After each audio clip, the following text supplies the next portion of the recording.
What's good, everybody? It's Sam Boy, and you're tuned into episode 7 of the It's All Relative podcast. This will be a solo cast. If you've been listening before, then you know I do this cast in a few different formats out the gate. You know, just experimenting with different ways of doing this thing, because it's really about, part of it is a space for me to just, say what I want to say on subjects and, be as unfiltered as I am, or, how I frame it in the situation. And then having a one-on-one with somebody, which is, always a good time. And then having the roundtable as well. And I think I'm just going to swap, just continues to rotate the formats and whatnot, along with the topics and the settings and whatnot. But I want to, if you've been listening so far to any of the episodes before, this is the first one. Thanks for stopping by. I'm just, just another regular, dude out here talking about society and culture. And my angle, if I had to really break it down, like going beyond just being commentary and analysis, specifically, I try to incorporate, more high-minded stuff like intersectionality and critiques of capitalism and, internationalism and being in solidarity with the struggles of peoples around the world, along with the appreciation for pushing the boundaries of good taste, having, certain levels of contrarianism, and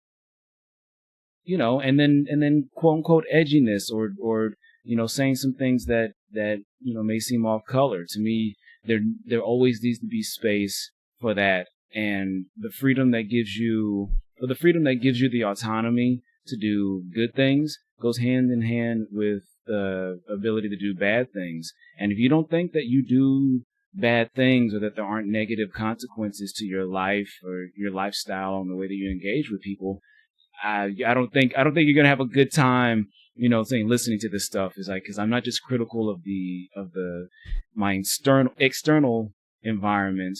I'm very much critical of myself and my internal environment. But in any case, getting past that, let me pull up my subjects that I wanted to talk about. Hope everybody else is doing all right. It's election season right now. The primary is happening. This is I stay in California, so they've instituted some new rules about how to do the elections, the processes and whatnot. And I was supposed to be a voting clerk, working at a polling station to help people. Just pretty much just help make sure people get their votes in and fill out their ballots correctly and whatnot. And I've done it. I did it for we had a special election last year, and then the last the midterms. So and the thing is that you get paid for it. It's not great pay, but it is a good experience on what, because one thing, I can put that on my resume. And the other thing is, helping participate in the institutions of our society and shit, and really seeing that this has a purpose, this has a place, and that there's a certain level of integrity that does go into, maintaining the stuff that we just take for granted. And then another unintended consequence of that has been they've changed the rules now, and I'll get to why I'm not a clerk this year, even though I attempted to be so. But one of the unintended consequences is having to engage with people and for a long period of time. It's like, and I'm no stranger if you know me or if you listen to me before. I'm not squeamish about expressing my views or shutting down other people's opinions or thoughts and whatnot. I have no shame in that. I can do that, and it gets done to me, and that's just how it goes. Speak from a sense of conviction, or don't speak at all.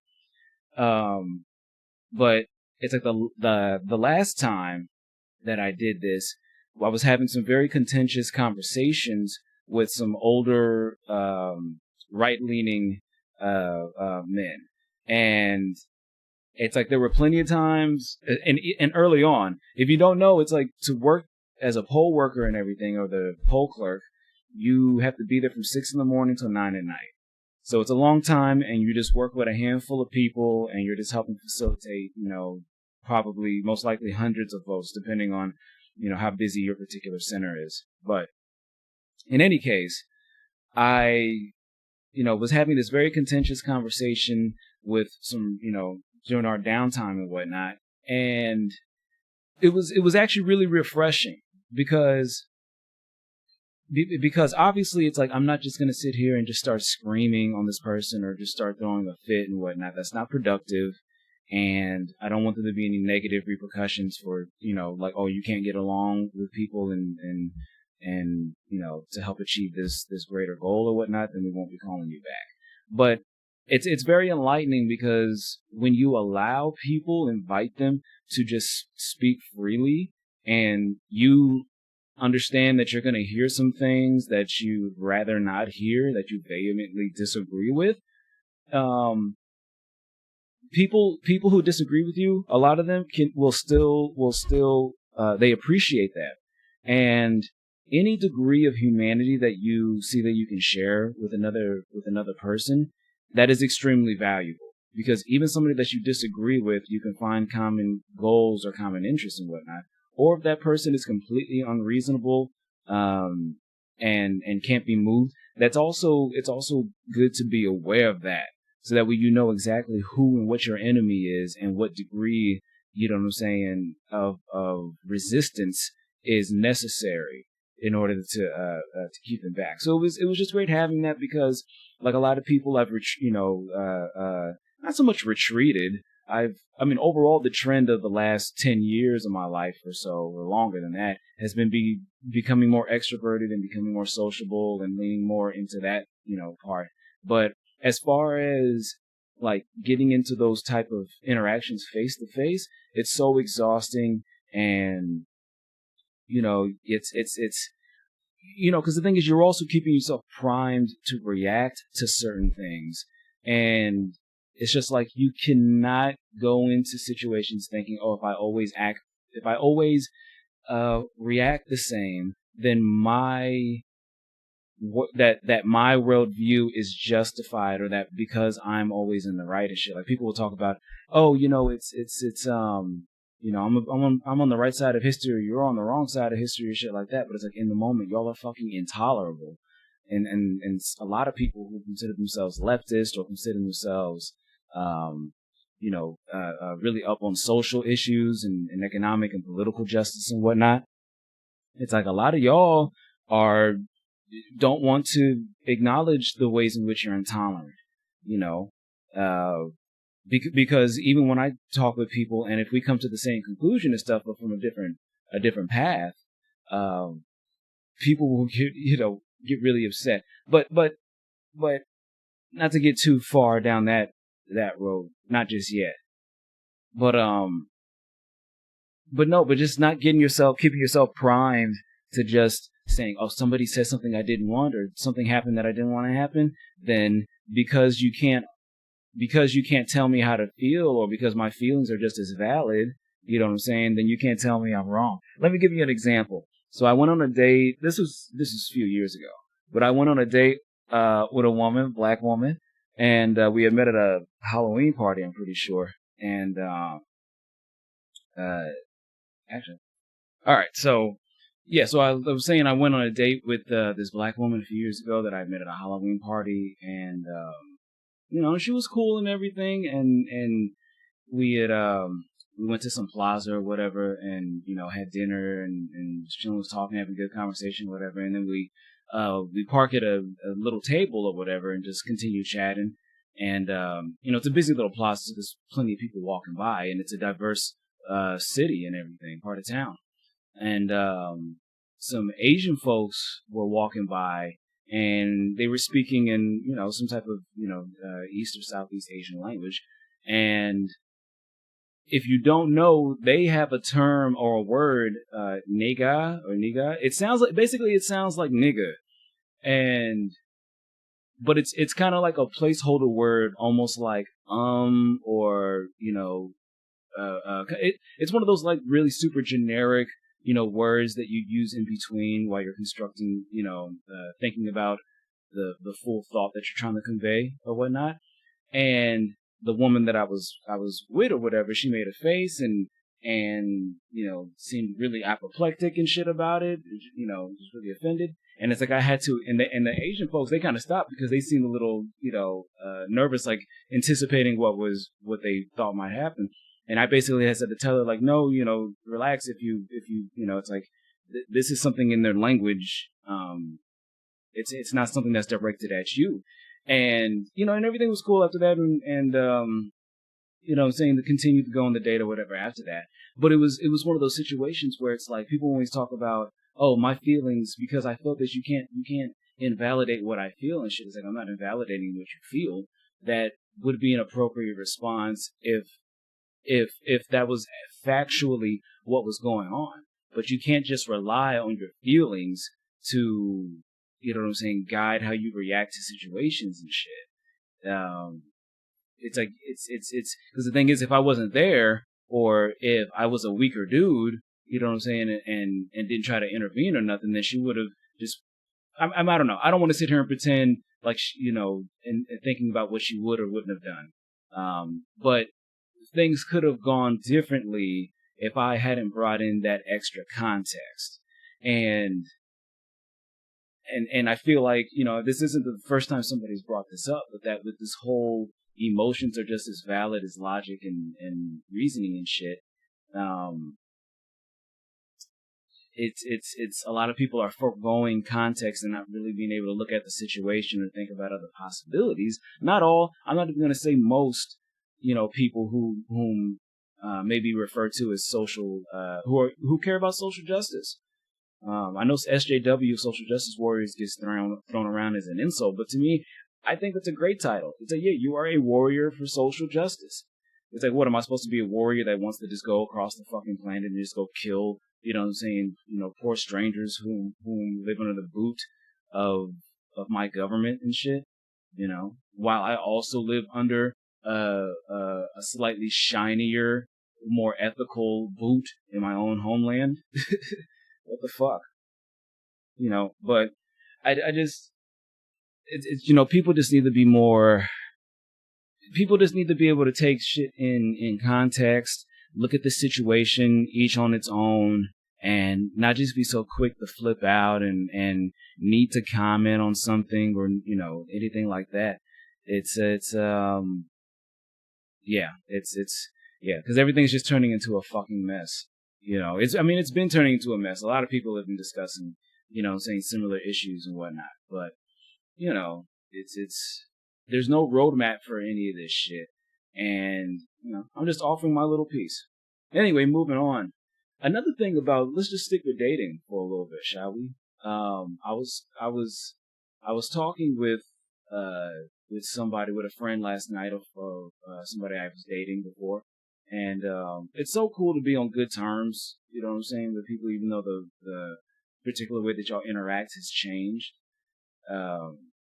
It gives you a lot of perspective and whatnot. And one of the things that we had related to one another was this, that, even though things didn't, ultimately work out, is that we still had a great time, and everything. And we were just relating some of our, horror stories or dates that just went wrong, or just our frustrations with dating. And one of the anecdotes that I shared with her was, a date that I'd went on with another woman, and met off of OkCupid, I'm pretty sure, and went on the first date, had dinner at some German restaurant, and it was cool. We went to a Nickel Nickel, which is like a arcade. I don't know if they're outside California. Hell, I was surprised that they were still open in business. But Nickel Nickel is a arcade. It has a bunch of old arcade games, obviously, and and like the name, everything costs a nickel. Now, some things may cost like, 4 or 5 nickels or whatever, but it's still a great bargain if you just want to go play some old games for the cheap. Spend $20, you could, spend a couple hours in there. In any case, had a good time or whatever, and then we, made plans to go on a second date, right? And I guess maybe a day or two before the time came, I was, just hitting her up just to keep up, just to keep in contact or whatever, and just being like, hey, what's going on, blah, blah, blah, blah. And at some point, I used an acronym like LOL or JK for just kidding or something like that, or what are you doing, WID. And her response was, yuck, ugh, I hate acronyms, as if like using acronyms is a sign of lacking intelligence or sophistication or whatnot. And it's like, look, I get that you're looking for signals and stuff, right? You're looking for red flags or whatever. But it's like, first of all, you already went on a whole ass date with me and spent several hours with me. You've heard the way I talk. You see the way I look and the way that I groom myself and everything, right? And this is texting and language and whatnot. And this is just a thing with language in general. People consider themselves grammar Nazis or that, oh, you gotta follow the rules of language, blah, blah, blah. All of this shit is made up. It's all arbitrary. None of these rules are real. The only reason we have these structures, you know what I'm saying, we have these structures around any kind of language, whether it's written down or not, is just to have, it's a very efficient and abstract way of communicating information to one another. And it will fluctuate and change as we need to go.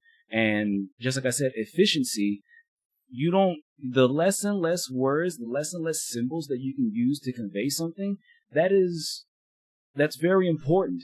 That has a lot of value. Sometimes you need to be able to pass on a lot of information quick, or people need to be able to, you need to be able to show the connection between things in a very striking way. Memes are an example of that. So yeah, and so I was thinking about it a little bit, and I was just like, oh, okay. And then the day of the date, she hits me up, and she's like, hey, we still on for today? And I wish I would have screenshotted my response, but it's like I didn't flip out or nothing. My response, basically paraphrasing here, but basically what I said was, I had a good time or whatever at that date, and I was basically just like, look, I don't have to prove myself. You've already seen me. You already hear me speak and whatnot. I'm not going to keep up this performance as if I constantly got to prove my level of intelligence or, any of that other shit. I know what I am. And if you can't tell that by now, then I don't really see the point in going for it. And she just said, okay, and went about her business. And then I continued to see her profile for a little bit on OkCupid, and she had updated it. And, she had partly what she had updated it with was, that snarky comment of like, I just wanted to let you all know that I don't need you. I want you. I'm on here because I want to be or whatever. And then, some weeks or a couple months later, her profile was down, shit. Like, yeah, I'm sure you was just pulling in niggas left and right, with that attitude. But it's like really, is that, it's like really, once again, looking at the context. It's one thing if it's just some dude off the street or some fool, hollering at you at a randomly or whatever, and that's the way that they talk. But the thing is, even people that are quote unquote not the most educated or not the most sophisticated, I don't hear them speaking in acronyms and stuff. And the thing is, you should see the way that I text and shit. You think you was talking to a hood motherfucker or somebody that barely graduated high school.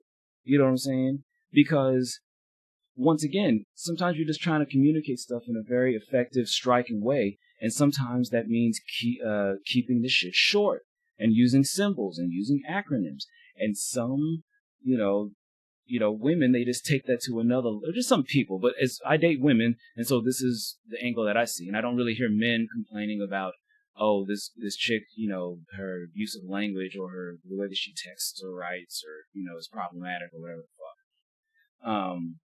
I just haven't heard it. But yeah, I really, and I wanted to ask, but I didn't think about it until it was too late, until afterwards, but to be like, how much is this actually improving your luck in dating and, just the way that you engage with people? Like, is this really how you engage with other people or just the men that you are potentially dating and whatnot? And it's like, what is it you're looking for? Or what type of character, what do you think it reflects in somebody that uses acronyms, especially in text and whatnot? Especially if you've already heard them speak in person and hung out with them for several hours in different environments and shit, and seen how they are in different states of mind. I don't, some people, they have quote unquote standards when, really a lot of times it just seems like it's projection or, trying to cover up for something, for deficiencies within themselves, or, cause it's kind of one of those things where you don't recognize a deficiency in yourself or a way in which you are wrong. You instead try to flip that and make it a sign of superiority and shit, or make it a sign that, like, well, the reason I go against the grain or because other people don't agree with me is because I'm special, or I'm especially smart, or I just really like doing things the right, quote unquote, right way. And it's just like, no, there's no such thing as the right way. There's the way of the general consensus. There's the way that, the quote unquote law, you know what I'm saying, will punish you if you get caught. Or hell, even if you're not actually guilty of anything, they can still fuck you up and find a way to play with you on that. So, I don't know. I just, a lot of people, people just taking very arbitrary signs. Or you know what? Here's the other thing about it.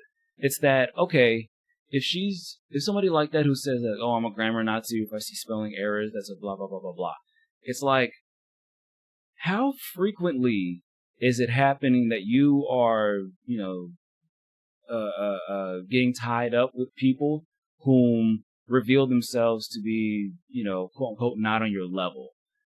And at what point do you start to say that maybe it's you and what you attract and the vibes that you get off? You know what I'm saying? As opposed to just saying, oh, all, this group or the people here are just trash and, blah, blah, blah, blah, blah.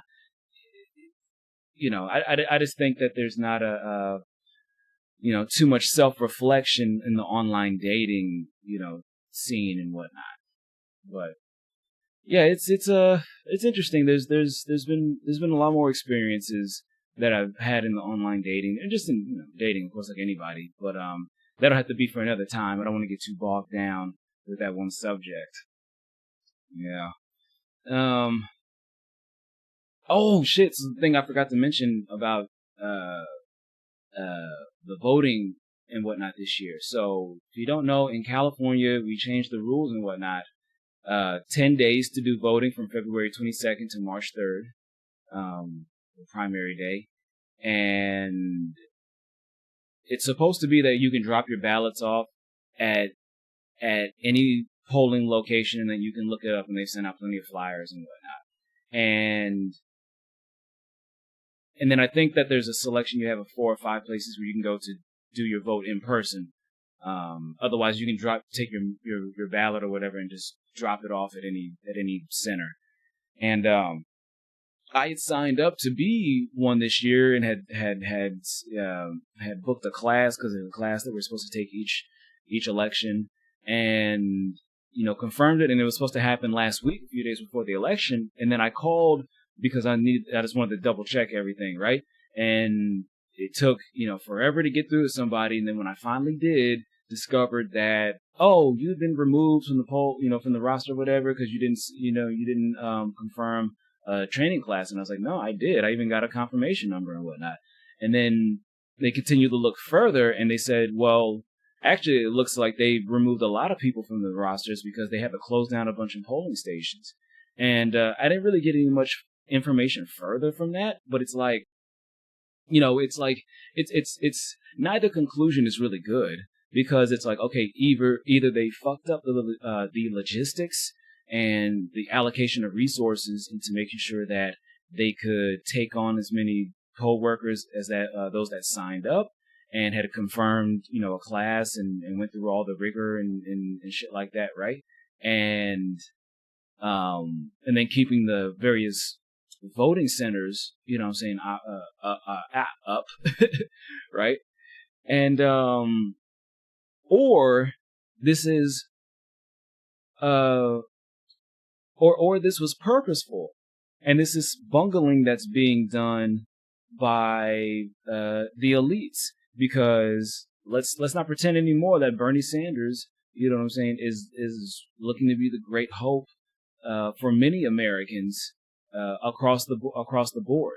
And this scares not just right-wingers, this scares the shit out of the Democratic establishment, because they're just as dirty, you know what I'm saying, when it comes, they're just as dirty. The thing about, like, as somebody who identifies as a left-winger, the criticism that we have of the media, the mainstream society, and the government and Democratic establishment is that, yeah, on some social issues and shit, they're better than Republicans, but a lot of times they just actually sound like moderate Republicans, and it's taken a lot of fighting to even get them to respect, like, to come around on something like gay marriage and trans rights. 10, 15 years ago, you know what I'm saying, most people who were registered Democrats would have been like, no to gay marriage, no to, like, you know, the trans bathrooms issues, and you know, it's taken a lot of, you know, LGBT people taking up space and not just shutting up in order to get the respect that they have now, and of course a lot of money being thrown around. But you know, you use what you got. If those are the terms of the game, you know what I'm saying, why would you not use them? You know, or why would you not use them to your advantage? But yeah, and it's frustrating. And like I said, yeah, we get paid for it. It's not gonna change. It wouldn't have changed my life or something, or anything. But it's like, you know, I was anticipating that for months, and you know, so it's fucking annoying. But it's just like, it was the greater thing about it was just displaying the lack of cohesiveness. You know what I'm saying? And you know, I'm not a like, oh, libertarian person. Oh, this is just how government is. This is just how people are. This happens in corporations. This happens in small businesses. This happens in classrooms and in co-ops and shit, and in fucking, you know, yoga studios or any type of, you know, this is just what happens when people have to do shit. You have conflicting interests. You have incompetency. You have, you know, just regular human error and oversight and whatnot. So there's not going to be a perfect system that allows for 100% security or 100% effectiveness or 100% anything. You know, and that's just what it is. If that wasn't the case, then we wouldn't be human, right? You know, we'd be something else. We'd be something else beyond human. Speaking of which, are y'all familiar with transhumanism? So transhumanism is basically this idea of modifying the human body with shit. So like replacing your heart with a fucking, you know, anything from replacing your heart with a pacemaker. Wait, does a pacemaker replace your heart, or is it like in addition to whatever a pacemaker does, right? You know what I'm saying? Using, you know, that shit, or you know, using stem cells to regrow, you know what I'm saying, or you know, to regrow parts of your body, or to help boost your immune system or whatever, right?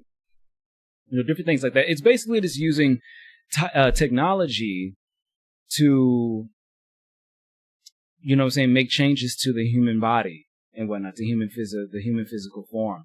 And look, there's, like, once again, like with everything in life, there's always going to be trade-offs. There's always going to be a good side and a bad side. But, you know, the way I fall on it is I've never been, there's another term for this, but I've never been like a technophobe, or like, oh my God, new technology, this is scary and we should, you know, be wary of it and shit. And I've also never been an early adopter, you know what I'm saying? Because I don't want to deal with all the bugs and shit like that. They talk about you get a cybernetic arm as the first model and shit. It's like, I don't want to be walking down the street and then there's punching, you know what I'm saying, strangers because the shit malfunctions, you know what I'm saying? Then I end up getting fucking my ass kicked by the police and strangers or whatever the fuck. That'd just be a mess. You know what I'm saying? But it's the thing is, we already we already modify our bodies and modify our environments. I was talking to somebody else about this, about the concept of nature, or you know, and primitivism and whatnot, and getting away from like human civilization and stuff like that. And it's like, okay, I know it's cute. It's great to kind of romanticize a simpler life, and a life that doesn't have all the trappings of living in a city or whatever, or just you know, operating in the quote unquote modern world. And of course, there's genuine criticisms of shit like that. But I still like my vaccines. I still like my insulation. I still like my steady food supply. You know what I'm saying? I like, you know what I'm saying, my environmental regulations, what few there are that are left. But it's like I appreciate these things, and I don't think that that makes me soft. I think that just recognizes that why would you not use an advantage that you have? Why would you not do something to help improve your quality of life for improve the quality of life for yourself, or modify your environment to facilitate that shit? Because any other species or any other life form thing we understand as life does this shit. You know, it's almost like, and this is where, like, you know, people's morality kind of gets to, you know, I think people become a little too, I think people just become a little too sensitive to not, you know what it is? I think it's not really embracing the fact that no matter which way you choose to go, there's going to be a certain level of waste or a certain level of selfishness. There's a certain level of, yeah, I want everybody to have theirs, but I want to make sure that I get mine, you know? And then when people don't get theirs, you know what I'm saying? Let the fucking gas pumps be dry for 2 or 3 days. Let the grocery stores be bare for a few days, you know what I'm saying? Or let Amazon, you know what I'm saying, should have to shut down for a weekend or whatever. And people will lose their fucking shit. You know, people talk, you know, and oftentimes it'd be the same people that talk about complaining of the trappings of urban life and living in the modern world and whatnot. And then when the slightest disruptions happen to the things that they take for granted, right? They become primitive mentally, you know. But the whole transhumanism thing is that I'm completely with it. And of course, this covers everything from like plastic surgery to like dentistry to, you know, like getting a cast on your, you know, on a broken limb or whatever the fuck, or, you know, hair transplant and stuff like that. It's like, I'm not against making modifications to the body, whether it's for the purpose of ego, health, or beauty and physicality and shit like that. Obviously, when it comes to like sports competitions and stuff like that, they're, you know, a different degree of oversight and regulation.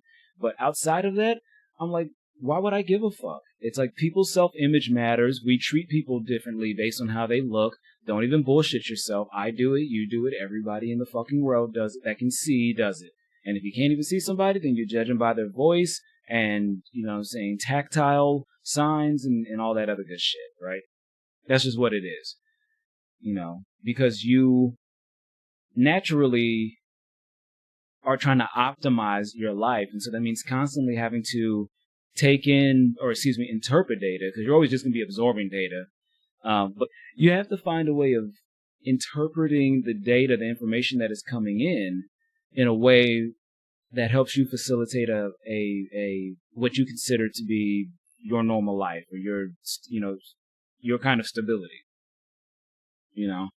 And so, you know, the transhumanism thing, because it's like, it's not too far-fetched. It's like, because if you can think about getting like a cast or whatever, getting a splint, you know, saying what a body part fucks up, or getting braces, or wearing a wig, or you know, anything like that, then it's really not too much of a stress to say that, like, hey, if you lost an eye or a digit or something like that, and you could get it back through stem cell research, and it was affordable or whatever and safe, would you not do it?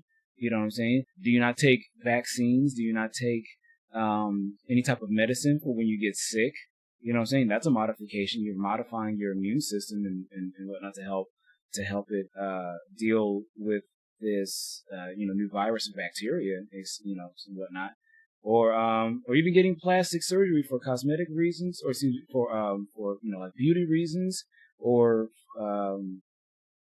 but it's like, why shouldn't beauty and aesthetics and shit be considered important? You know, so I don't know, the transhumanism thing. It's something that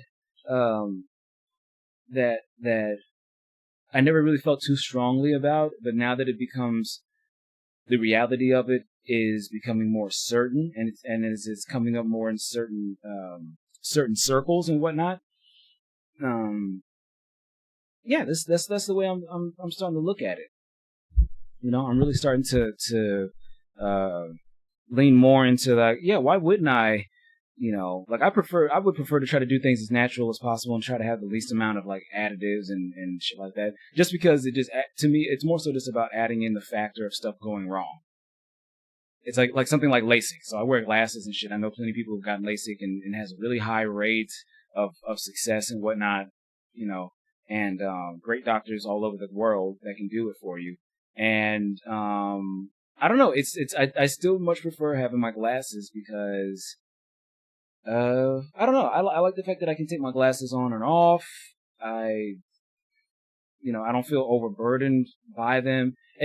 But really, it's just like I don't want to be a part of that 0.0001% where it's just like, oh well, sorry. And everybody else is like, oh, it was good for me. So I'm just like, yeah, I would much rather just deal with the inconvenience of continuing to wear glasses for now, at least. Maybe I'll end up changing my mind later. But yeah, as far as transhumanism, modifying the body and everything, we already do it. And so if you're somebody who's kind of hesitant on it or has some reservations for any reasons that I haven't stated, I would love to hear it. But it's like, yeah, I just don't really see the big deal about it at this point. Speaking of like body modifications, they go back to like plastic surgery and shit, dude. What it is because it's like, yeah, we expect on one hand like entertainers or people who are just rich and shit to just get shit done, you know what I'm saying, because of their ego or because they have to always be presenting themselves a certain way or whatever, right? And it's on one hand it's really sad, especially when you don't talk about like women, the ways in which their bodies are scrutinized and how beauty is a commodity, and it doesn't last forever and it doesn't always get you what you want in these situations, but it is a burden that a lot of women have to carry, that all women have to carry to some degree, is having to, how much do you cater to the male gaze, or just the expectations of women, no matter who you're engaging with. And so when it comes to like plastic surgery and specifically getting stuff like, like lip injections and, breast augmentations, booty inflations, as well as like the hips and thighs. I don't know. I mean, it's everybody's going to do whatever it is it's like I said, I do feel like people have the right to have high self-esteem and have a good image about themselves. And if you want to cater to a particular gaze and fulfill a particular image, that's your freedom to do that. And you should be able to do that. You know what I'm saying? At the same time, though, it's just like, it's because those specific modifications, like to the lips and the breasts and the thighs and ass and whatnot, those are supposed to evoke sexuality, right? And they are supposed to be arousing, but it's like, I feel like I've got enough experience in sex at this point where I know what it is that I like, I know what works for me and what doesn't. And it's like when I look at I look at some people, women's bodies and stuff, or just people who get modifications in general, and I'm just like, this actually makes, ironically, all the things that you've done makes sex more difficult. And saying like the spectacle of looking at you is more worthwhile than the actual act which is implied by the image which you are projecting. You know what I'm saying? I know some people are going to be like, oh, you just want to show your breasts just because, or you want to just show your ass just because. Like, okay, because you're getting attention. Like, you don't go out to public and shit and just say like, well, I'm just dressing this way for weed. What, are you just looking at a fucking mirror the whole goddamn time while you're walking down the street? Stop it. Like, some people just don't want to admit that they're just doing shit for superficial, shallow reasons, like for just because they don't want to acknowledge that, like, yeah, I'm just doing this because I like the attention, or I'm just doing this because I like showing off and I like people to just gag at the fact that I look better than them, and there's nothing that they can do about it. I mean, there's obvious reasons why people wouldn't just outright admit that, but it's because I just get so tired of that narrative that, like, I'm not doing it for the gaze of anybody else, blah, blah, blah, blah, blah. And it's like, okay, it's kind of hard to go with that when most of the time you're doing this shit in places where you're public, right? It's like, and I get making certain things normalizing certain things, but it's like I also hear arguments that are like, no, if somebody half naked or blah blah blah, and it's like, don't stare, and it's rude to, like, if you see two people fucking out in public to invade their privacy. Their privacy? Fuck their goddamn privacy. You want privacy? You go be private. A bus, a fucking gas station, a store, or like a public park and shit like that. Like, whatever, just because you hide under a blanket or behind a fucking tree or a dumpster, shit like that, doesn't mean that that's your little personal, saying fucking suite. You know what I'm saying? A little space allocated just for you. Fuck you. You know what I'm saying? And it's not to say that people should go over there and oogle or whatever. People shouldn't rubberneck when there's traffic accidents and shit. But that's just what happens. People, we look at shit. Okay? We are constantly absorbing information and absorbing stimuli and whatnot. Okay? And we don't even always know why.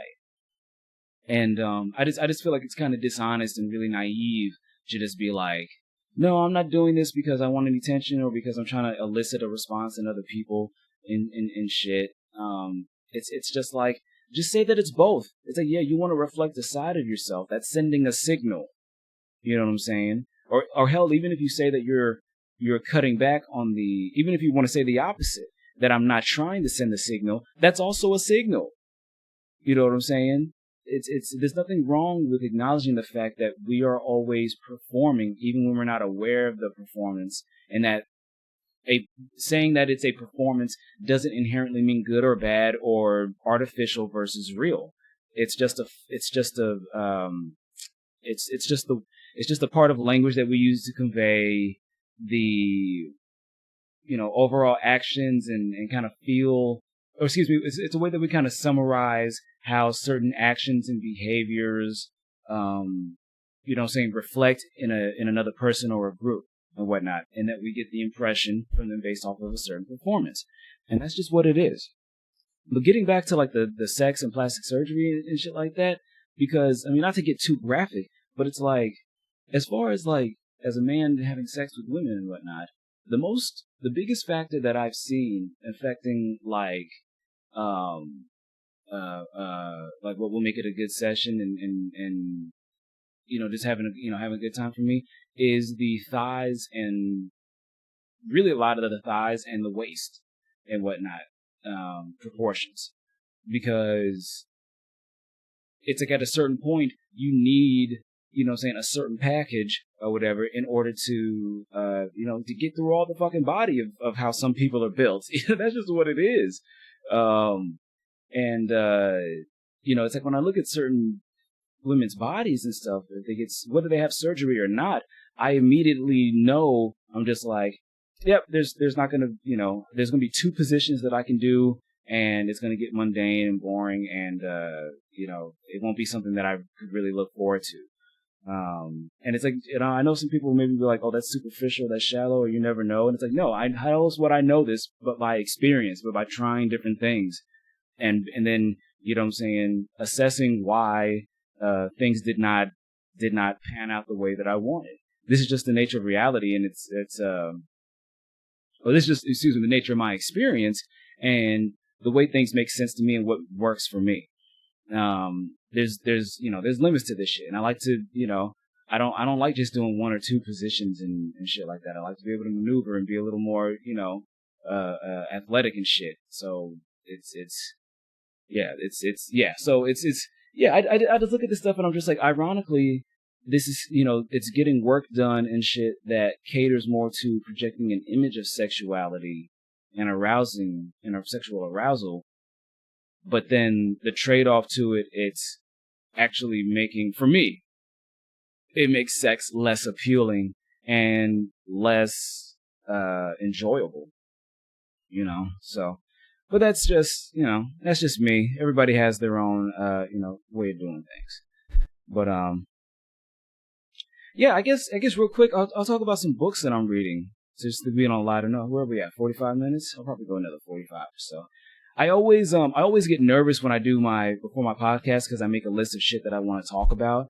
And, it's one of those things where like, okay, the first couple subjects you kind of struggle to be like, oh, have I really read up on this, or that I need to spend more time looking into that, blah blah blah blah. But then after that, I just basically just filled out a list with a few dozen things of stuff that I'm already that I already am pretty, have a strong opinion or strong understanding of, and then you just fill out with the 2 or 3 subjects that you happen to research a little bit more before you start talking about it. So it actually works, and I kind of like that, just leaning more into stuff that is a little more natural and more naturally elicits a response, as opposed to needing to talk about something that's quote unquote supposed to be important, or something that's part of the discourse and the zeitgeist and shit. Because a lot of that shit is just theater. It's just it's theater.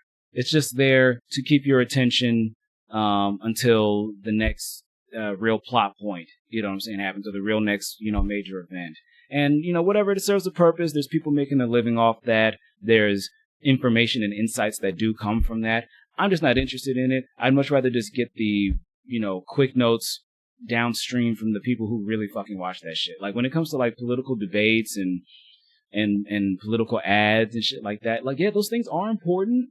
Not just creating them, but analyzing them and the impact that it has on people. But I'm just somebody who I just prefer to focus more on reading into what the actual results of policies will be and what the actual like effect of stuff is. And it's like, that's just shit that's just not going to come through in the theater, in the performance and whatnot. Like even if a politician brings up that point or whatever, it's about serving, your opponents and shit. It's not about, it's more so about feeding the fucking masses and shit, feeding into the performance and shit. And I just can't really fucking deal with it. It's just too boring for me. But in any case, let me talk about some books that I'm reading real quick. Just kind of break this thing up. So books that I'm reading, I don't read too many books these days. Or I've never actually, the truth is, I haven't actually read like a fuck ton of books. I have books that most of the books that I've read, I really love, and I have a pretty good memory of them, but I haven't read that many books. You know what I'm saying? I've probably read much more like articles and, like research papers and shit and different things like that, online and whatnot than an actual book. But as far as books that I'm reading, one that I've had for a minute, or two that I've had for a minute and still haven't quite finished, but it's I'm going to start back on them, is one is called The Book of Luke. It's Luther Campbell. If you don't know who Luther Campbell was, he was a founding member of an explicit rap group from the late 80s, early 90s, the 2 Live Crew. And cotton candy, sweet as gold, let me see that Tootsie Roll. See that Tootsie. Wait, was that 2 Live Crew? Oh, yep, it was 2 Live Crew. The album was called Boom Banging Ass Bass Mix. But like Uncle Luke was wild as fuck. It was his nigga from Florida, from Miami, and started this explicit rap group, and it was very explicit, all about sex and partying and shit. That's what it was about. And they would be he would be inciting, like, or not inciting, he would be like encouraging orgies if people have sex in the crowd and whatnot, and be having orgies with other people. What's ironic though? Supposedly, he says, is that in an interview with the Breakfast Club, he said that he never participated in those orgies, that he was always faithful to his wife. Sure. But he says that he never participated in it. He just helped facilitate it for other people. He just kind of liked being that guy. He liked being that guy where shit centers, not so much centers around him, but that shit happens because he pulls some strings, or he, helps throw his influence, charm or whatever around. And it's like, I've really only gotten towards the beginning of his book, but I can already tell that he's a very insightful, intelligent dude, because he just doesn't talk about like sex and debauchery and just having fun and shit. He actually really talks about, how like speaking to people's experiences and what really motivates them, but then also understanding deeper, like the segregation and discrimination that's present in a major urban diverse urban center like Miami, and the history of it, and he has a really good grasp of different subjects and how they interweave one another. So the Book of Luke, Luther Campbell, Two Live Crew, Uncle Luke, forever. And then there's Hitler's Beneficiaries. Now that one I've gotten through most of it, and it's a little dry read. It's by Goetz Ali. Goetz Ali. But it's basically what it is. It gets more into the economic and administrative details of Hitler's Germany, of Nazi Germany, and basically just how they managed the things on the economic side and whatnot. Because a lot of the grimier details about the violence and the genocide and everything, that's more or less common knowledge. But the grittier, drier details of like the economic policies and how propaganda was used and how bureaucracy was organized and whatnot is also very fascinating, because oftentimes a lot of people who are, left wing or whatever, or just people in general on either side of the aisle, when they think about Nazis or they think about fascists or just people who are these, extremely racist, extremely bigoted and very xenophobic and whatnot, it's oftentimes just to be like, oh, that's a mental deficiency, or that's just because they're stupid, or that's because they're not sophisticated. And it's like, no, there's plenty of progressive and left-wing people who are quote unquote on the right side of history, but are in the moment very intolerant and just sometimes just fucking stupid. Like when you ask them to show their work about how they came to their conclusion about shit, a lot of them don't really have much. They just kind of went with what was popular or what they, what sounds cool, but don't know actually what to do about it with it. There's plenty of sophisticated, intelligent Nazis that are very well organized, know how to run the, business and everything, and know how to, get their point across covertly. You know what I'm saying? So it's like, do not ever underestimate your fucking enemies. Okay? Don't underestimate your enemies, and don't overestimate your own readiness either. You know what I'm saying? I see that's a mistake. That's just a human mistake that can happen. You know what I'm saying? Anybody's ego can get the best of them. So it's always a good reminder to, to be putting that thing in check. So Hitler's Beneficiaries, Goetz Ali, the drier, more administrative, bureaucratic, and economic policies and arrangements that sustained Nazi Germany. Then there's Satiristas, comedians, contrarians, raconteurs, and what's this last one? Vulgarians, by Paul Provenza and Dan Dion. And as the name implies, they talk to a lot of comedians and writers and whatnot, a bunch of different minds, and basically just just more or less chat with them. What does comedy mean to them? Why do they do comedy? And it's really insightful. And even though the responses are really short, they fit in over 50 comedians in here, 40 to 50 or so. And so they're not, none of the interviews are especially lengthy, but they're very insightful, because it's clear that the interviewees feel very comfortable, and that it doesn't feel contrived, and that also the interviewer and the writers have some familiarity with the way that familiarity with the scene and with what comedy is like, and what people who are in this world, how they tend to think and behave, and that's reflected in how comfortable and raw they are in their responses. So I would definitely recommend that as well. Satiristas, comedians, contrarians, raconteurs, and vulgarians, Paul Provenza and Dan Dion, forever. And then the fourth one is one I'm borrowing from a friend. Or if you happen to hear this, Dorian, I haven't forgot it. I'm getting pretty close to finishing it, but I have the Watchmen Deluxe Edition graphic novel by Alan Moore and Dave Gibbons. And I've seen the movie. It's one of my favorite movies. I love the moral quandary that's at the center of it. And then, of course, with the graphic novel that the film was based off of, there's so many more. The web gets even more tangled, and you understand more about each of the characters and their motivations and backstory. And the use of different media and the different formats of storytelling that are used in here are phenomenal. This is a classic, and I would recommend it to any and everybody. So, Watchmen Deluxe Edition, Alan Moore and Dave Gibbons. It's wonderful.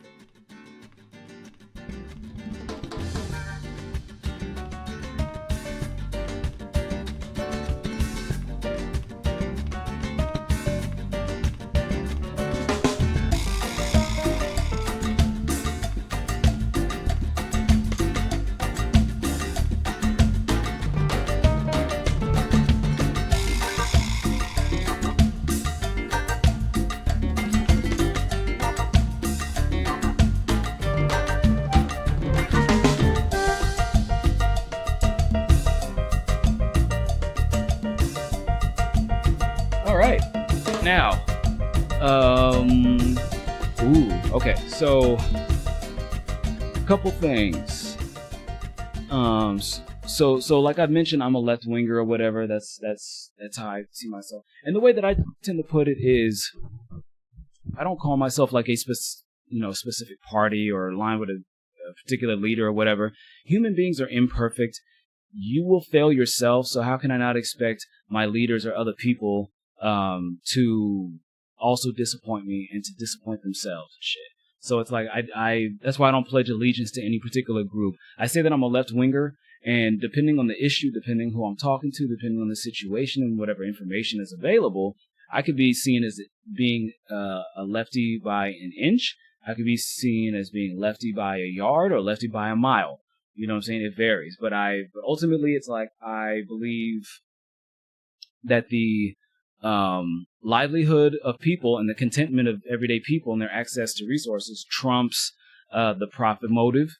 I also believe in social, equality and representation and opportunity for people, no matter how small their group happens to be, represented in the population, and internationalism, which is basically that even though I don't think that anybody who just decides to come to the country should just immediately have 100% all the same rights and privileges and shit, as far as like being able to go and get health care or being able to, get food and get a housing, get a job and shit like that, I'm like, yeah, you're a human being. Like, you deserve, you have the right to speech and shit, not because, to me, not just because it's written down in the Constitution, but because if you can speak, that is your right to do so. If you can see, then that is your right to look. If you can think, that is your right to do so. You know what I'm saying? And, that should be, and wherever that is being suppressed, you know what I'm saying? No matter how they stand in relation to U.S., their relationship to the United States, you know what I'm saying? That's what I'm with. I'm with, democracy. I am with freedom of speech and expression. I am with civil disobedience and dissent. You know what I'm saying? I'm with all those things. So, but a common thing that's associated with left wingers and a box that some people put themselves in or that the right wing tries to see us in, makes us constrained to, is not wishing for harm on our enemies or not reveling in the suffering of those whom make our lives hell. I don't agree with this. I don't see things that way. This is like every day is life or death. You know what I'm saying? I'm not saying that we're at warfare, that I'm always, but the thing is, everything is a matter of life is life is life. You know what I'm saying? This shit could end at any time. So while we're here, things should be as pleasant as possible, I think. And of course, I have my own idea of what pleasant means. The reason why I bring this up is 3 individuals whom have suffered some major setbacks, and I am very joyful of, and I am ready to bask in their shit. First of all, let's start with the least. Actually, I don't know. I mean, these are all equally bad, but we'll start with one whom I think who y'all are probably not as familiar with. He was called Mad Mike Hughes, and he was a flat earther and a grifter. All his shit, he's a flat earther. He's somebody whom argued that the earth was flat, and it's, there's a secret cabal and conspiracy theory about, effort by all scientists in the world and shit to proclaim that the world is flat, when it's been known that the world was round for many, many, many centuries. I'm thinking like maybe I don't know how long it's been, but people have known that the world is round for a fucking long time. Okay, before we even had a fraction of the technology that we take for granted today. So the thing is, he's a conspiracy theorist. It's a grift. It's a way to get money off of gullible people, and people whom kind of just peddle in skepticism, whom they take skepticism to mean, I'm just going to question every single thing, you know what I'm saying, and not come to any real conclusions about shit. Or just question, like, oh, this comes from an authority, this comes from the government. Well, that must mean they're lying. That must mean it's a bunch of people in a smoky back room and shit conniving, against the people. Oh no, the medical board says this, and it has to be the complete opposite. No more vaccines, no more going to the doctor, blah blah blah blah blah. And it's just like, it's once again just motherfuckers not knowing how to take context into a situation and assess that, like, yes, everyone has a voice, but not everybody knows what the fuck they're talking about. And some people are, in fact, very dishonest and looking to take advantage of the fact that some people don't know where to look for the right answers on information, on shit. So that's that. So he died recently in a crash of his steam-powered little ship or whatever. And no, I like the fact that he died. He was somebody that was spreading conspiracy theories. He's somebody who's been muddling the discourse, as they say, the conversation, by introducing all this bullshit. Because this is beyond skepticism. This is post-truth.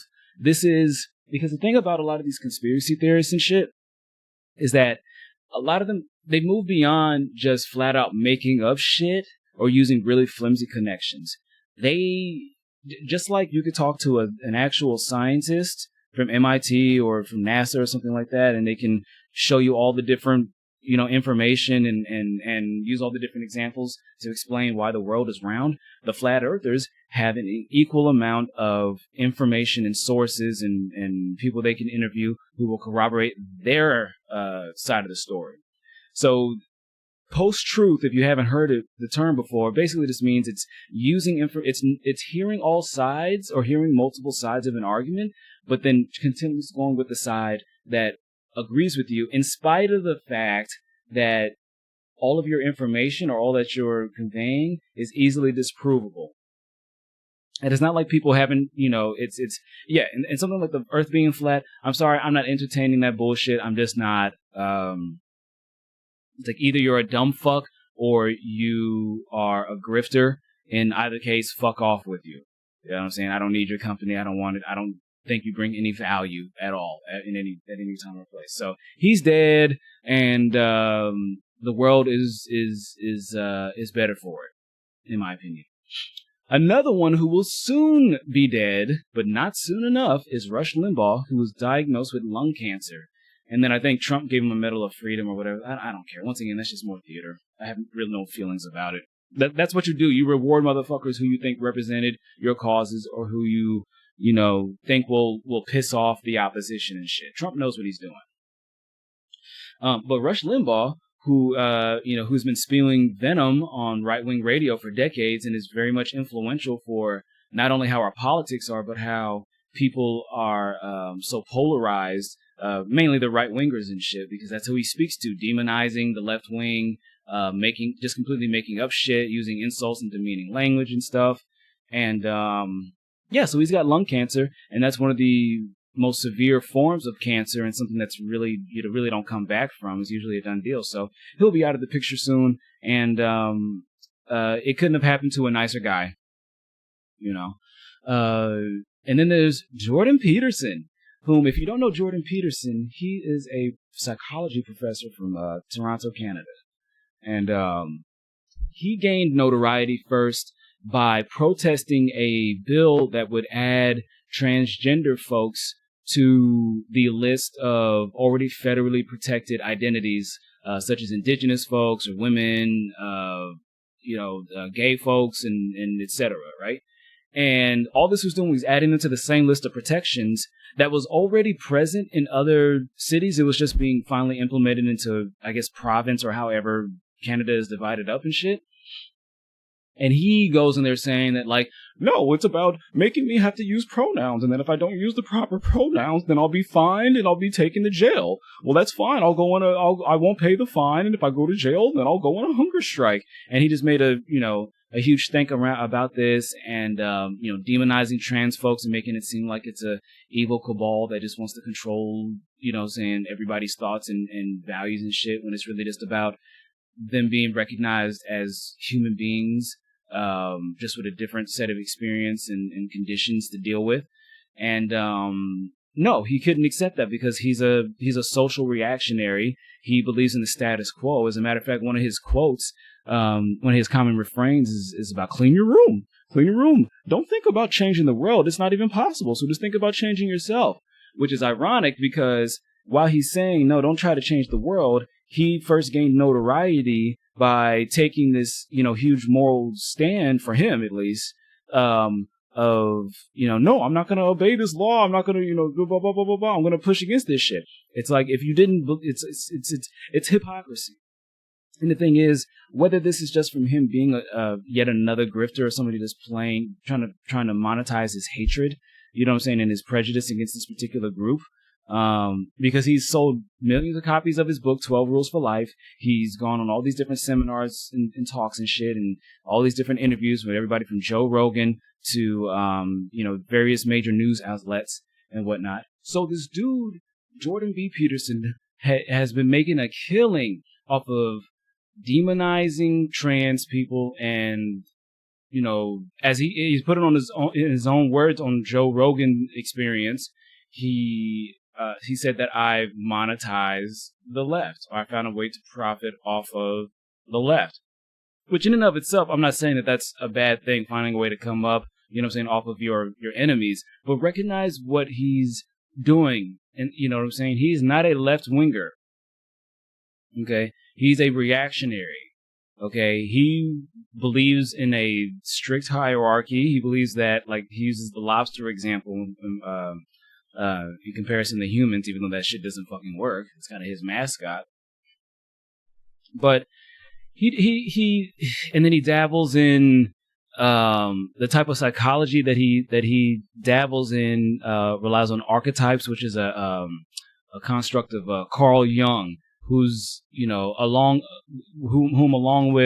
with Sigmund Freud, it's like we've left most of their contributions to psychology in the dust, and namely Jung, because it was playing more into like mythology, and that people follow these archetypes, or basically that people more or less line up into these particular roles, and it's just more or less just who you become, or where you're, what you're supposed to be in any way. Right? So he believes in strict hierarchies. He believes that activism, that activism trying to change the world is a fruitless effort, and that you should just clean your room and just focus on your internal world, right? And he demonizes trans people, and he demonizes the left, and he misrepresents the struggles and of trans folks, and namely that Bill C-17, I forget. Anyway, long story short, so what happened to him is he got addicted to benzodiazepine. They're I believe they're muscle relaxers. Is that what they are? Anyway, it's a type of drug. It's a minor tranquilizer, right? So he got it prescribed from a doctor for depression and shit and whatnot. And it was because supposedly his wife had some type of cancer, but that actually kind of came and went fairly quickly, that it went into remission and whatnot. After she got the proper treatments. But he still had this addiction to benzos. And it's so ironic in that he suffered some paralysis and some brain damage, and is now in an induced coma out in a Russia medical facility and shit. And it's so ironic because he's like a lot of conservatives, a lot of right wingers. He's very much into that, personal responsibility and discipline and not failing. Falling to these weaknesses and whatnot, and talking about that this is the way you should live your life. This is what will make you happy and leave you content and stable and shit. And none of that shit, fucking worked for him. And I don't just accept that, like, oh, he made a miscalculation or that he was wrong. It's like, no, this is a common thing, is that there's rules for thee, and then there's rules for me, right? But he's really not as strong and competent and well put together as he thinks, because tons of people are able to come off benzo addictions and not end up in the situation that he is. You know what I'm saying? He's just a very weak, frail person. And yet he makes an enemy out of people whom are, quote unquote, social justice warriors, or, neo-Marxist, social justice warrior, postmodernist, you know what I'm saying? He's one of those motherfuckers. So yeah, the fact that he's fucked up, and in some ways permanently, I'm completely with that. I mean, whatever, fuck him. Fuck him, fuck all his goddamn followers. You know what I'm saying? Y'all, y'all are so quick to dismiss the identity and the experiences of other people and think that the mere existence of other people is a threat to you. And the moment that you want to defend or make your own points is all about, oh, we need to preserve our culture, the space for us and shit. Y'all play right into identity politics. So the issue isn't identity politics. It's all about the side which you're on. You know what I'm saying? Because I'm supposed to sit here and be like, no, it's okay for the monarchists and the reactionaries and the fucking neo-Nazis and the white supremacists and the nationalists of all kinds, and the religious fanatics and the grifters and all those people. No, even if I disagree with them, I'm supposed to be okay with them existing. But other people, you know what I'm saying, telling me or the people that I love and care about or the people that I just think deserve to live a happy life, you know what I'm saying, need the space and representation and the access to resources that these other motherfuckers do, and all of a sudden it's trampling over your culture, it's threatening your identity. Well, you know what? Fuck your goddamn culture then. Fuck you. And fuck Mad Mike Hughes, and fuck Rush Limbaugh, and fuck Jordan Peterson. And while we're on that subject real quick, let me talk about intersectionality and identity politics and political correctness and all that. Because they're terms that get thrown around a lot, especially when people are trying to be critical of them. But so intersectionality is really just a theoretical framework. It's a way of looking at the world. And I believe it was Kimberly Crenshaw who came up with it. And then identity politics was Barbara Smith. They were contemporaries, but I'll get back to Barbara in a second. But intersectionality is just basically the idea that we have many different facets of our identity, you know what I'm saying? And that they give you, depending on the context, depending on the situation and whatnot, they give you an advantage or a disadvantage, or, there's certain consequences or privileges that can come with certain facets of your identity, whether that's your ethnicity, or the way that you are, what people perceive you to be, right? As far as your genetic background or national origin, your religion, your sexual identity, your gender identity, your all those, y'all get it, just every facet of your identity. It's just taking into consideration that all these different things are working to different degrees and in different situations and whatnot. And that you have to judge each situation and each person, thus, on a case-by-case basis. You can't have this meta-narrative perspective of just, nope, this group of people is like this. These things can't be changed around them, you know what I'm saying? And there's certain, maybe facets and stuff that certain behaviors or attributes that we should try to cut down on. That's eugenics. And it wasn't just something that the U.S. empire or that Nazi Germany tried to institute. This is something that's been prevalent in Soviet Russia, Stalin's Russia, they did this as well. And let's not, sit here and act as if, just because the term eugenics is a 20th century one, that's not 20th century behavior by human beings. This is just shit that human beings do to one another, and try to manipulate, people's genetics and biomedical profiles and everything like that. This is nothing new, and it's continuing to be an ongoing issue, just not to this degree. But intersectionality is really just a theoretical framework or a lens through which we look at ourselves, we look at others and the world around us. And what identity politics means, it's having a political framework, philosophy and activity that helps get you the resources and the representation that you need and give you the advantages that you need in order to compete at the same level as the predominant parties. You know what I'm saying? Or the predominant identity group, whatever that happens to be. Really, if you want to look at it, the intersectionality is like the theory, you know what I'm saying? And identity politics is the praxis or the actual application, of that. Or like, how do we take these ideas and turn that into tangible resources and tangible, results and whatnot? Political correctness is just, it's taking into consideration these facets, these factors, intersectionality theory and identity politics, and saying that, okay, in order to help facilitate the smoothest interactions between human beings, between strangers, or people who just have conflicting ideas and beliefs and whatnot, is that certain terms shouldn't be used, that certain behavior is best not, done. I was talking to somebody recently. We were talking about sexual harassment in the workplace and all that, and just like, it doesn't even have to be that you engage in that. It doesn't have to be that you do something to somebody else. You and another person can be participating in behavior that you both agree to and you're cool with, and then somebody else observing it feels uncomfortable, and that can be enough. Now, I'm not going to sit here and pretend as if that's the predominant case of what happens. It's not. It's simply not.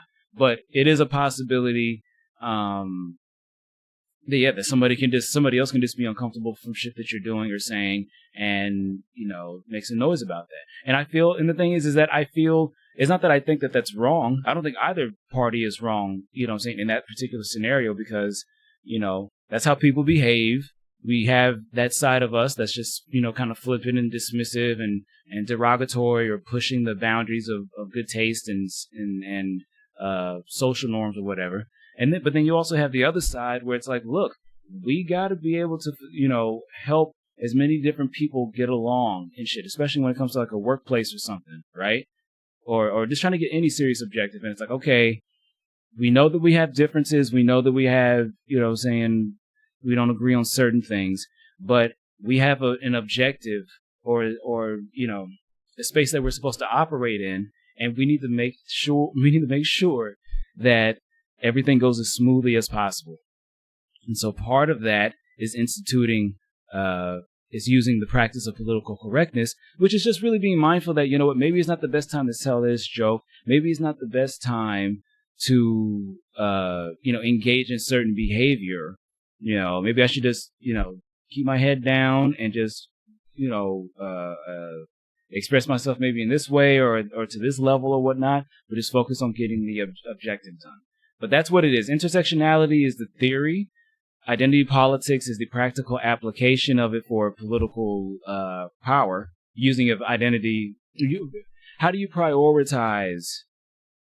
What are the political priorities that you have based on those facets of your identity? And then political correctness is more just like a social norm, a social consideration, a social contract, you could say, of, look, I'm not going to bring this thing up. You're not going to bring that thing up. They're not going to bring this other thing up. Okay, because we're all trying to get this greater objective done that's beyond our petty differences. Okay, got it? All right. Oh, shit. So here's one I really needed to talk about. Well, actually, right before I get to that one, it's the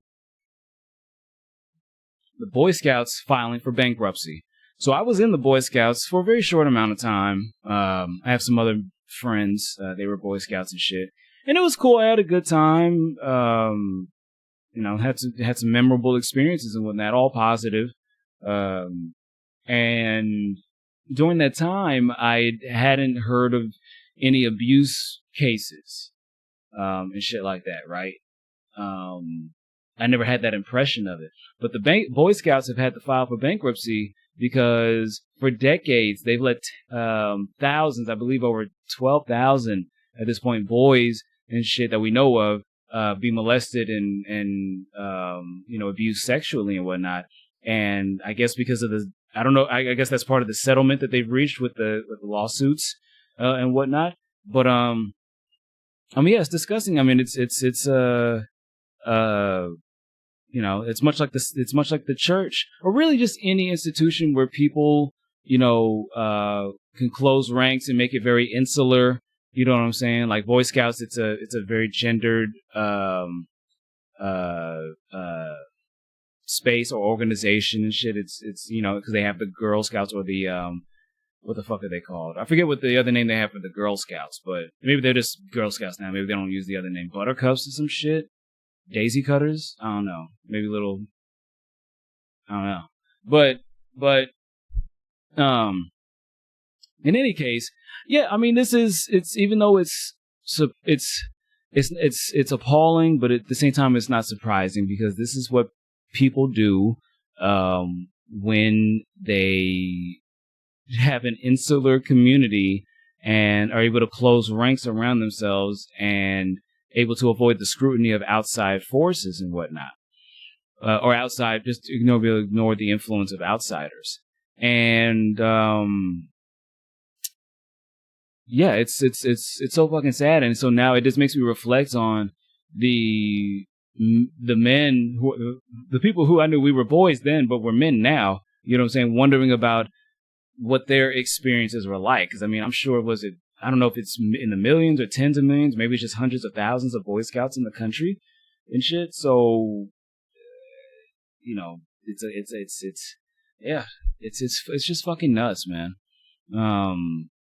But it needs to happen. It needs to happen. All of this shit needs to come out. All of these testimonies need to be heard. All these rape kits and all these files and shit need to be reopened and stuff. And then, you know, they need to be making rooms in the prisons for other motherfuckers. Because the thing that really fucks me, that's really frustrating about all these things, is that we live in a rules for thee, rules for me, rules for thee, and then rules for me, you know, systems. And it's like, yeah, there's always going to be an imbalance of power to a certain degree as far as, like, you know, governments and the everyday person and different levels in between. I get that. But it's this, you know, like let's talk about, like with sex trafficking, right? And sex work. So there was some legislation that was passed called, I believe it's SESTA, FOSTA, or SOSTA, FESTA, something like that. SESTA, FOSTA. But basically, it's legislation that was aimed at tackling human trafficking, sexual exploitation, pimping, and all that good stuff, right?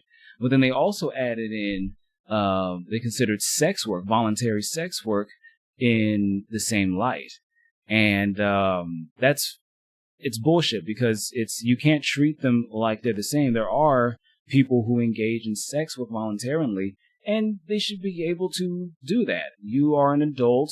You are engaging in activities that you want to with other adults. And if there was more regulation on it, if they could get medical care, if they could trust and respect the police to do the right thing and not abuse their power, that would be, you know, improve their safety. You know, you'd be able to have, you'd be able to keep better track of of disease, the spread of diseases. You know what I'm saying? So it'd be better. The ironic thing is that it would be better for public health to legislate and regulate the practice of sex work. You know, because then you could at least collect people's information, be able to keep track of stuff, and, you know, there wouldn't be this disparity in of experiences for sex workers and violence toward, you know, and so what's happened as a result of this is that conflating both of these things together, it just furthers to keep demonizing the practice of sex work, when sex is the reason why we're all fucking here, and that people should be able to engage in that activity, if they're the age of consent, with whomever they want to, and whatever terms that they want. And then it's made it less safe because now people who are participating in voluntary sex work are being treated as human traffickers, having their lives upended. And this is, of course, this falls disproportionately on lower class, you know, struggling women, you know, and then trans folks. And I guess, you know, depending on who you ask, it's having the intended effect because they want to instill fear and a sense of helplessness, you know what I'm saying, in people in these situations engaging in these activities. But I don't agree with that. I don't see things that way. And the reason why I was tying that in with the Boy Scouts thing is that when you have everything's being so secretive and being so out of the scrutiny of other people, it sounds nice and everything, but this is exactly what allows for decades-long abuse of children to go on unchallenged. You know what I'm saying? And then now that it's come ahead, now think of all the people whom were decent and weren't doing any bullshit, and now they'll no longer be able to engage in those experiences, or Boy Scouts is going to be defunct, and the legacy of it, and the positive impact that it has, it can have in people's lives, is not completely thrown out the window, because, I don't know how many, people were accused of abusing the kids, but I mean, if it's over 12,000 children and shit, then it has to be thousands upon thousands of adult figures, and so this is why, it's on one hand, it's like you don't want every single facet of your organization to be out in the open, but it's like you got to find that balance, because this should never happen again.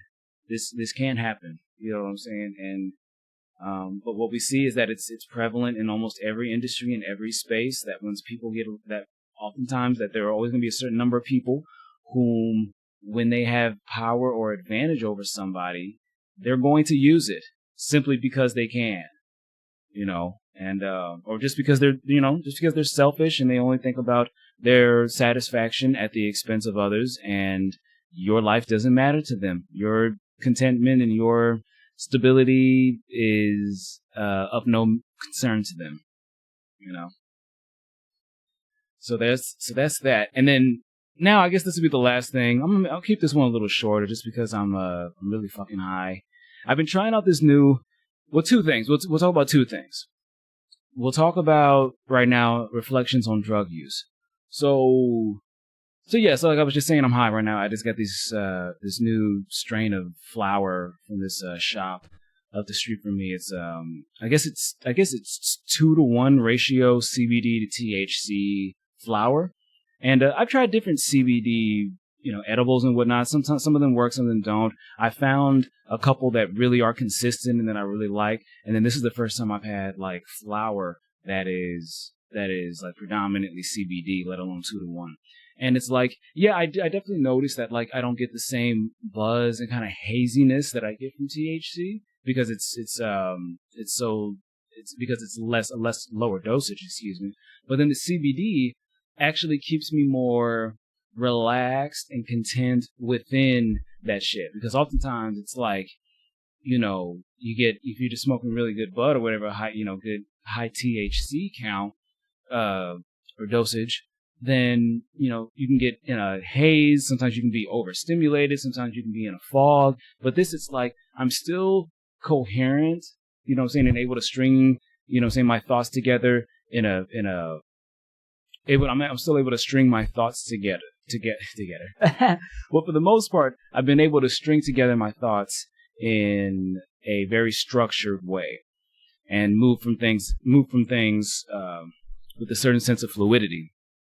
And I try to maintain that while still, finding that balance of like, okay, I still want to buzz. So that CBD, in this case, it's actually working. It's doing what it says it's supposed to do. And I just feel, really cool. I have a slight buzz, and I like the normal anxiousness and or overstimulation or being in a haze is just not there. And it's so great. But just further reflections on drug use and stuff, like just given the prevalence of drug culture in the United States and how much money we spend on it, because we can, I think it's no surprise that we consume the most amount of drugs, and whatnot. And living in California, like cannabis is, the drug du jour. Right now people come from all over the world to get it, and it's good and it's expensive and shit, but it should be and whatnot. But just thinking about the progress with drugs, I didn't start using anything until I was 19, and I was using cannabis, and then I started drinking a few years later, and never was really too crazy about drinking. I'm glad I fell in love with cannabis first, Cause just the alcohol is just so much more damaging. And then I've, I've enjoyed, different pills and whatnot, whether it's your Adderall or your Oxycontin or your Klonopins, or hydrocodone pills and shit like that. I've never drank lean, but I've had those pills.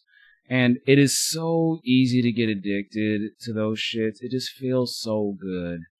And it's like, don't you want to feel good? Who doesn't want to just feel good? But it's dangerous because, yeah, it is easy to just kind of get stuck in this loop where you're just as they say, chasing the dragon. You're always looking for that first high, but that first high is never going to happen again. But as far as you being able to enjoy it to the same degree, you actually have to pace yourself and give yourself breaks in between it, so that way you can revisit it. Otherwise, you just keep your threshold, your tolerance really high. And so you're constantly having to push it, spend more money. Depending on your drug of choice, you may have to be engaging in some shady activities in order to get a hold of it. And it's just like, yeah, there has to be a certain level of reflection and on the drugs, and people being able to feel that they can acknowledge that they have a problem, and knowing that they'll be able to transition out of that state of mind and that behavior and into something better. But of course, that takes the coming together of so many other different forces, talking about employment, talking about mental health, talking about like police surveillance and whatnot, and interactions with law enforcement and the justice system and all that, and what the priorities of prisons and people within different facets of society have in either perpetuating the situation or just punishing people who engage in the activities. So a lot of things need to come together, and it's like, I'm kind of glad and I'm really grateful and lucky that it was just fun for me, that I was able to engage and try these things out and enjoyed myself, whatever. I didn't spend too much money. I didn't, put myself in danger besides being caught with the shit. And just being able to, do that, and just, and really the thing about drugs is, and this is where you get more into like psychedelics, mushrooms and acid. I haven't tried Special K, ketamine. But that's a tranquilizer, not technically a psychedelic. Although, yeah, I don't know what the effects. I don't know if the effects are similar. But just as far as mushrooms and LSD, these psychedelics, they were instrumental in helping to change, because they do literally change the physical structure of your brain. Almost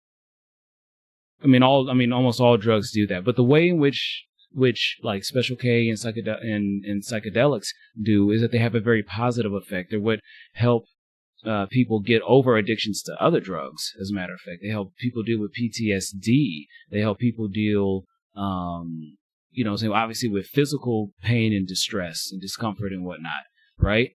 And the biggest thing for me when I first tried was, dabbling with these different drugs and whatnot, is that when it came to like the mushrooms and the acid, those particular drugs were really influential in helping change just my whole outlook on life and the way that I reflect and just the way that I think, being sober. Because acid and shrooms, at least for me, is not something I could do, too many times a year. I might do it, you might want to do it 2 or 3 times a year. That's just me though. Just because it's a very intense emotional and psychological experience, and I don't like to toy around with that shit. Everybody has their limits.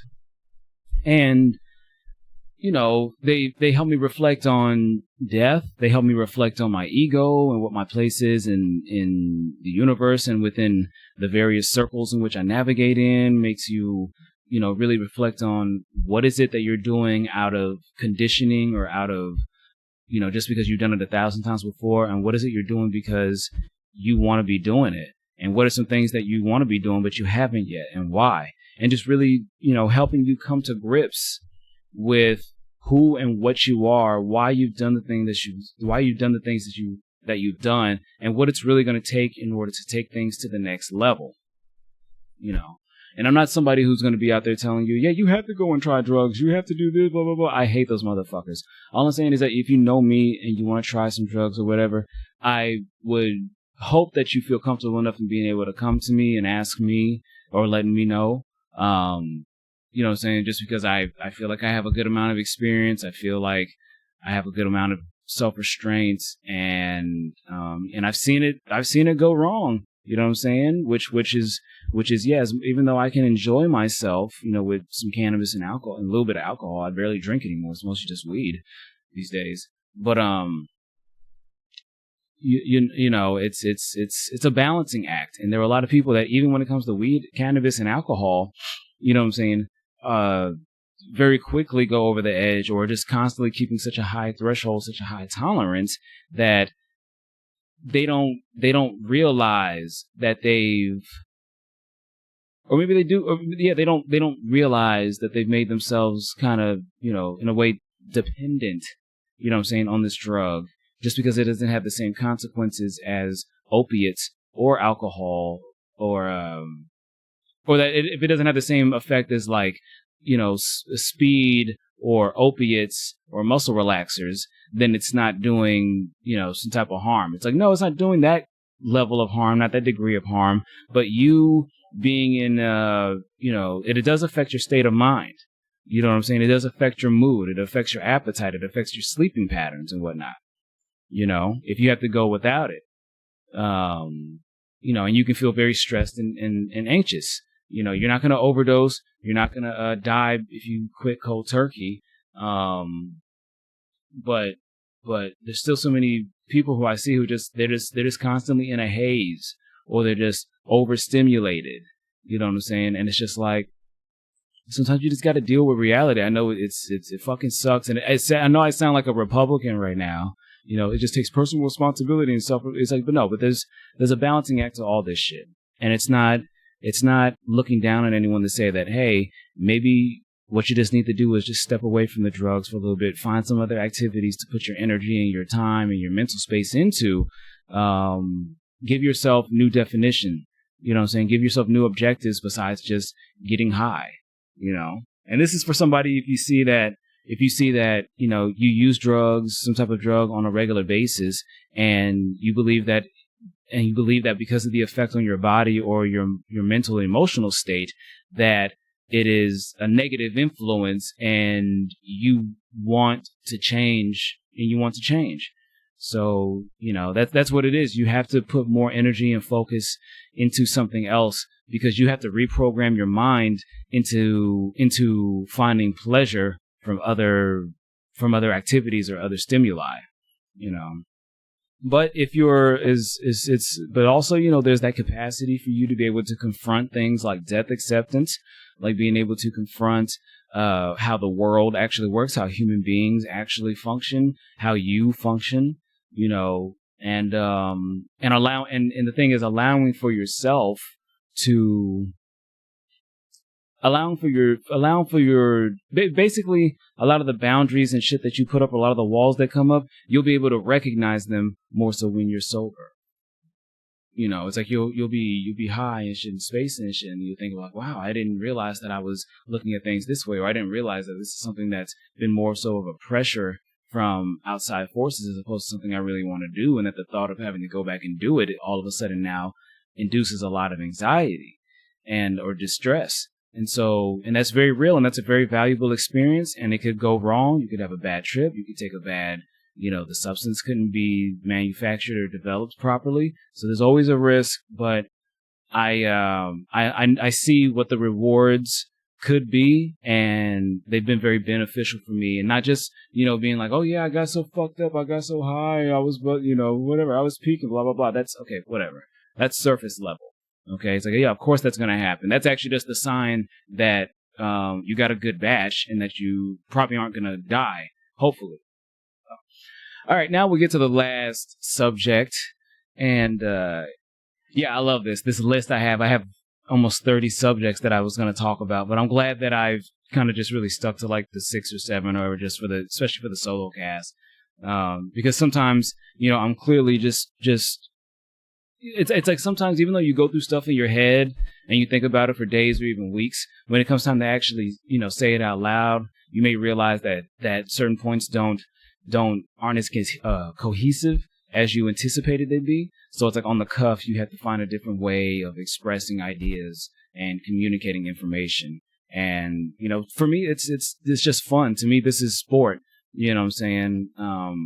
Like the act of just talking and having to express myself and how to put my ideas into recognizable speech and, a conversation. I enjoy the challenge of that. I just enjoy that as a recreational activity.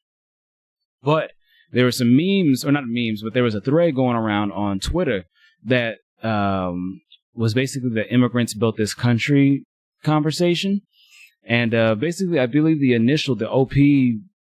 OP posted a picture of from the 19th century of slaves in a cotton field, and saying that basically mocking the quote of, "Oh, immigrants built this country."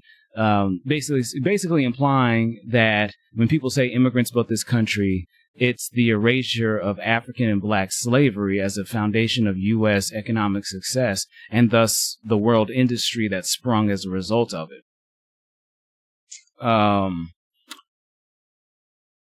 And I mean, this is obviously a contentious issue because, but not. I mean, for me, it's not too contentious. To me, it's pretty clear because this is once again where you just bring in your intersectionality theory and identity politics and just realize that, everybody's, that yes, some people's success and some people will benefit from the exploitation of other people and use that to build their own success, even as they're suffering their own marginalization.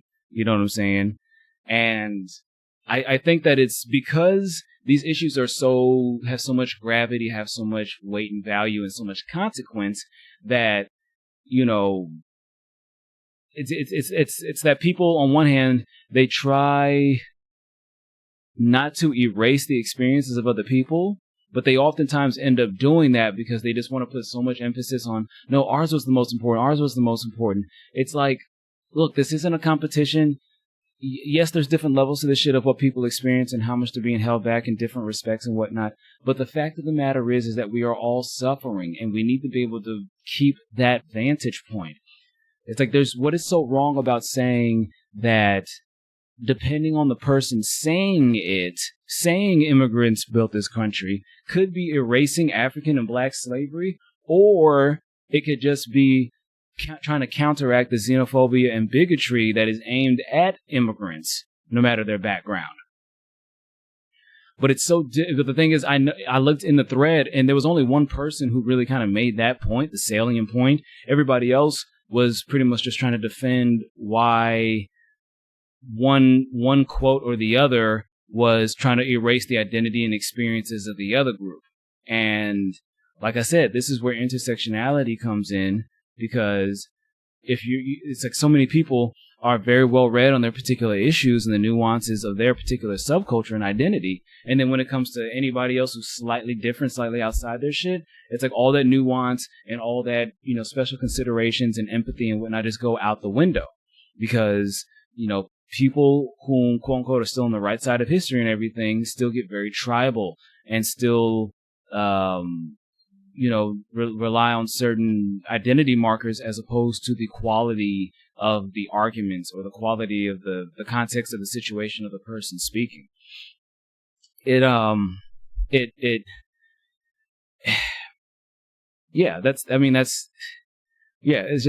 just feel like there's a lot of people, and the thing is, this isn't, and it's like, just because you're a black person or African person doesn't mean you inherently understand the plights of every other black person in the fucking country. The black experience isn't just some flat, fucking circle where all of us experience the exact same shit in the same exact way, in the exact same circumstances, and we all carry the same passions and motivations within us. That's just simply not the case. You know what I'm saying? There's no one black identity, just like there's no one woman identity or one Christian identity or one, that's a bunch of bullshit. Because on the same note, it's I was seeing something about, I was seeing somebody else on Twitter who made this point, and I'm assuming they were a non-black person. I couldn't tell, but they were basically just making the point that I made, that, like, you know, not all experiences of a group are contained in each individual, basically, and that somebody responded back, and this guy, of course, it got a bunch of responses, a bunch of likes and retweets, was like, oh, when you forget your race. The implication being that if you're not black, oh, you can't teach a black person anything about black people or the black experience. Bullshit. I was hanging out with a few friends of mine a couple weeks ago, and it happened to be, it was a bunch of some white folks, and I love them. I've known them a long time. And one of them was asking me about a black artist whose work that they really like and shit. And I didn't know. And just listen to them relate what they enjoyed about that artist and their, whatever, I guess, play or something that they had, put together. In any case, this, according to that Twitterer or whatever, this individual would be invalid in trying to teach me about this black artist or telling me what they understood about the black experience as a result of that. You know, the whole point of broadcasting blackness and having black people represented in all these different spaces is normalizing our presence and our experience and our way of thinking, so that way it's not so shocking. I don't look at blackness or any facet of my identity or anybody else's identity as being this sacred thing that is beyond rebuke or beyond contributions from outside influences, or, you know, it's something that needs to be guarded and guarded over, you know what I'm saying, and that only select people are able to participate in that shit. I don't have that very isolationist, I don't have that perspective on it. It's like, yeah, it's pretty clear to me when people are bullshitting or when people are just not very good or just trying to be cool or whatever, and that shit gets called out. But even then, it's like, okay, whatever, then just don't fuck with it. But it's like, or let's take a more serious example. As a black man, my interactions with the cops so far have been neutral. Most of the times, if I've gotten pulled over, I don't think I've gotten pulled over when I shouldn't have been pulled over, and I haven't gotten my ass kicked by the cops or nothing, not in any fucked up situations with the police or whatever, right? It's been cool, it's been casual, and that doesn't dismiss the experiences of other black people. Now, what if I were to talk to a non-black person and they were telling me about the experiences that they've witnessed or deal with of other black folks? Is that, and are they, what is it, what am I supposed to respond? Like, I already know that, or you can't tell me nothing because you're not black. It's like, that doesn't mean anything. You know what I'm saying? Like, you can't just say, oh, because you're this or you're not that, you can't teach me about anything. Information is information. You know what I'm saying? Somebody tells you something, it's not all of a sudden invalid just because of what they are or what you perceive and assume them to be. You have to listen to what a person says and judge them based on what the fuck they say. You cannot conflate the individual and the group or the institution. They are not one and the same. That's not how the world works. I just feel that there's this super overcorrection, or not even an overcorrection. It's an opportunity for some people who really are hateful, but that happen to belong to a marginalized group of some kind, in order to latch on to identity politics in a very cynical way, weaponize it to use as a bludgeon against those that that upset them, and then as a shield from criticism, from those whom, who often make valid points against them or whom they just want to dismiss because they don't want to have to entertain or have to answer any criticisms, you know what I'm saying, of their shit, of their shit. And, it's something that I didn't want to, I try not to go into too much because I definitely, you know, like when people talk about cancel culture and being woke and shit like that, and it's oftentimes used in a very derogatory way, but it's like these things have been used, identity politics, all this shit has been used by the predominant groups in every society for fucking ever. These are just the terms for the time in which we live in, and you know, the people whom don't want things to change, don't want things to progress, are, of course, always going to try to dismiss the legitimacy of what we're doing and what we're fighting for. But it's like, we have to overwhelm them. We have to go out and take up space. You know what I'm saying? It's because they've never come to us, and whoever it is that it needs to be in your mind. But whatever predominant group operates in a certain space, they're never going to go and ask the lesser groups how they can give them more space or have to give them more power and resources. And why would they? You have to go and seize that shit for yourself. Because Mother Power does not relinquish anything without the threat of losing everything. You know? So it's just try, I guess in conclusion, just try to, you know, recognize that there is value in people, even if you completely disagree with them, to a limit, to a degree. I don't really give any space or time to like Nazis or contrarians or, you know, grifters and shit. I openly dismiss them and put them down because I think all their contributions are toxic. I don't think they offer any positivity to any conversation or situation. But like people who just have, you know, different views than me, I really want to understand how they think. And in order to do that, you have to allow people to just convey information and judge them based on who they are and what they say, and not just being like, oh, well, I should have known, you know, you're a white person, so that means you think this way, or you're a woman, so that means you agree with it, blah, blah, blah, blah, blah, blah, blah, blah, blah, you know. And if you're somebody who does that, I mean, you're a piece of shit. Just, I mean, like, can't really butt around that, because the thing is, because if you're somebody who thinks like that, then you will want all of these nuances and considerations to be made for you and your experiences, but then you want to invalidate those of others. You know what I'm saying? Like with what's another quick example before I get out of here? Is fucking affirmative action. Which, first of all, since we have all this data now, we know that it doesn't even benefit the people whom actually need it the most, and that the complaints that is made not just in academic spaces, but in all kinds of places, they're like, oh yeah, they hired or such and such over me, even though they're not qualified. And it's like when you ask them, like, okay, so who would be qualified? It's just somebody that's just like them. It's never really been able to assess, you know what I'm saying, whether that person, the other person who quote unquote replaced them, was worthy. It's the fact that they just can't accept that somebody else who's not like them, or whom they view as being superior and not having the same value system of being able to meet them or even exceed their standards. You know, some people just, you know, their egos, their mindset is just so small, they really cannot absorb that. But you know, it's like context is king. Context is king. All right. It's like, yeah, I can tell you that, yeah, you're right to feel whatever it is that you feel, but then you also actually being wrong about the fact of the situation.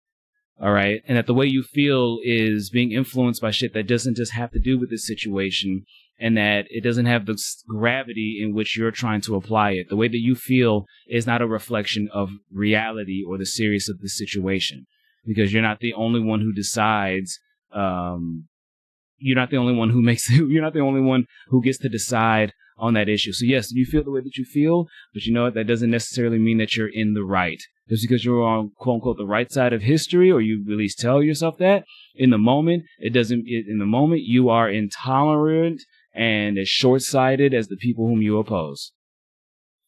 This has been episode 7 of the It's All Relative podcast. I'm Samboy. Talk to you next time, which will be March 25th with the roundtable episode at Bridgetown DIY in La Puente. I'll probably start it between 8 and 8:30, and usually goes for a couple hours. So see you then. Peace.